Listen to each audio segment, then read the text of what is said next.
Bismillah, alhamdulillah, wassalatu wassalamu ala rasulillah. Patepang deui dinten ieu dinten Rebo kaping 11 Maret 2026. Masih dina surat Al-Anbiya ayat ke-30. A'udzu billahi minasyaitonir rajim. Bismillahirrahmanirrahim. Awalam yaro naha maranehna teu ningali atawa teu mikir saha alladzina jalma-jalma kafaru anu kafir anu ingkar annas samawati yen sanyana ari pirang-pirang langit wal ardo jeung bumi kanata asana eta duduanana teh rotkon rapet ngahiji langit jeung bumi teh ilmuwan oge ayeuna tos mulai terbuka yen asalna langit teh ngahiji jeung bumi teh rapet teu dipisahkeun.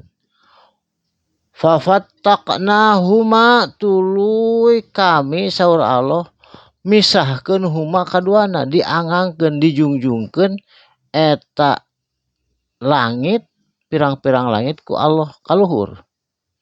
Jadi dipisahkeun we pang-pangna sareng bumi. Tos misah kitu dipasihan oksigen atau udara di tengahna antara langit jeung bumi nyaeta ku udara supaya naon makhluk hidup nu aya di bumi harirup. Saterasna waja'alna jeung dijadikeun ku kami saur Allah dina eta bumi minal ma'i tina cai.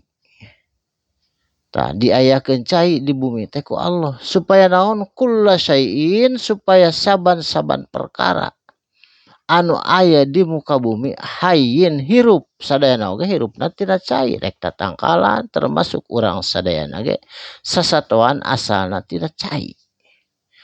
Afala yu'minun naha anjeun atawa naha maranehna teu iman kana tanda-tanda kekuasaan Allah. Saterasna waja'alna jeung dijadikeun ku kami saur Allah fil ardi di muka bumi rawasi pirang-pirang pasek anu nyecep ka jero tanah atawa gunung-gunung teh eta teh pasek da lain ngumpul-ngumpul di luhur tanah tapi nyecep ka jero tanah pasek supaya kumaha supaya antamida supaya tidak bergoncang eta bumi ku pasekna gunung bihim dina dihunina him kumaranehanana penduduk bumi. Waja'alna jeung kami ngajadikeun atawa ngajadikeun na kami fiha dina eta antara dua gunung fijajan aya subulan aya jalan anu luas.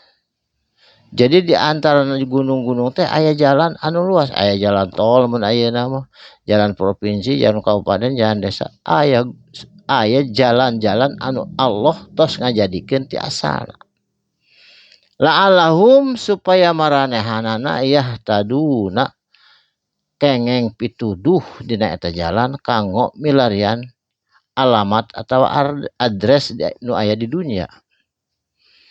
Saterasna waja'alna jeung ngajadikeun kami saur Allah as-samaa kana langit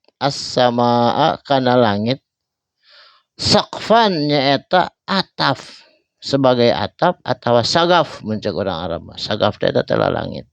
Jadi sebagai atap mahfudon anu terjaga dijaga diriksa ku Allah tina tatar surya nu aya di langit. Wahum jeung itu jalma-jalma kafir an ayatiha kana tanda-tanda kebenaran Allah nu katingali ha di muka bumi jeung di langit mu'riduna manehna berpaling tidak menerima kebenaran tanda-tanda ti Gusti Allah.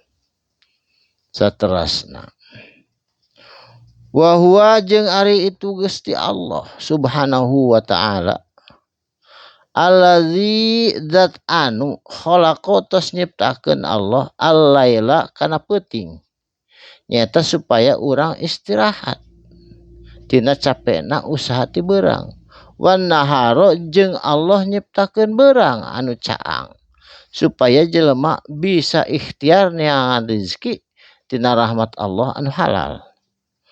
Wasyamsa jeung panan poe diciptakeun ku Allah, wal qamara jeung bulan, supaya naon, supaya indah langit katingalina ku urang sadaya bari seueur mangfaatna.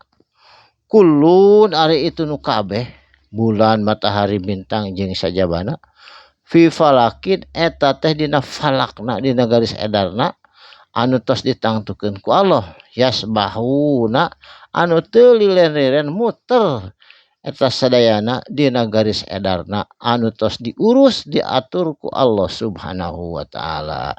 Jadi upami teu diurus teu diatur mah dina garis edarna tangtos tarabrakan antara matahari, bulan, bintang jeung sajabana. Tapi ieu mah da ku Allah tos diatur sadayana. Barakallahu li wa lakum, mugi aya manfaatna insyaallah patepang deui dina waktos anu sami, dina gelombang anu sami. Usikum wa nafsi bitaqwallah. Wassalamualaikum warahmatullahi wabarakatuh. Sadaqallahul azim.